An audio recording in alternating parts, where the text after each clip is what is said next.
The French dramatist Jean Cocteau stated, "We must believe in luck, for how else can we explain the success of those we don't like?" But why rely on luck, or worse yet, the goodwill of hospital administration when it comes to obtaining substantial hospital or even surgical center financial support? What then should we do? First, there are more fallacies concerning stipend negotiation than there are ways to order a drink at Starbucks. Some experts believe that the issue is as simple as making a presentation that states that financial support is warranted, or worse yet, they take the position that because other groups get support, yours should too. Although that might be a ham-fisted attempt at explaining market forces, it has no persuasive value. Here are 7 of the key steps that all hospital-based groups must understand and implement to achieve lasting, exclusive contract relationships that include sufficient levels of financial support. 1, the most effective process takes time, and it has already begun.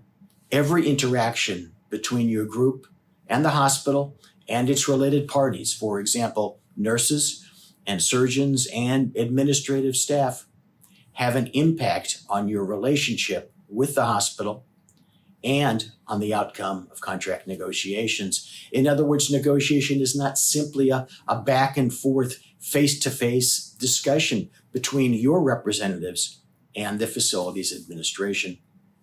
2, even though the need for financial support might be the impetus for negotiation with the facility, especially in the case of a hospital, it's not close to the universe of what will be negotiated in order to obtain it.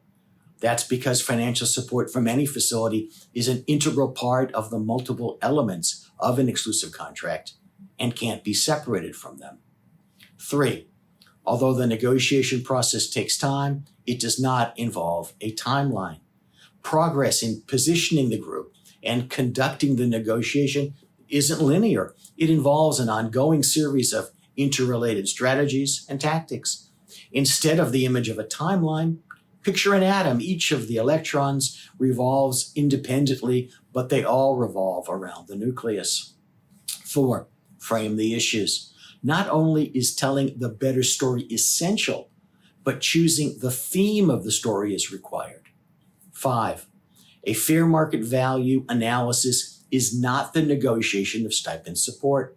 A fair market value analysis is a necessary part of determining the permissibility of the amount of stipend support. But it is not the same as the process of convincing a hospital that a stipend is warranted, or the process of actually establishing the amount of the stipend. Informing the hospital that a consultant opines that your physicians are being undercompensated by $100,000 each does little or nothing to convince the hospital that it should make up the difference. 6, supercharge your degree of control. Create negotiating leverage from various allies within and, as appropriate, outside the medical staff. 7, directly engaging a valuation or other consultant in respect to stipend support exposes a group to significant legal risk, as it absolutely makes all communication to and from the consultant, including any report, discoverable.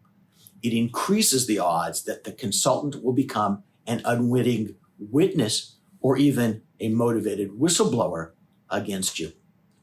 Do what the hospital was going to do and engage all consultants engaged in valuation and or stipend issues through legal counsel.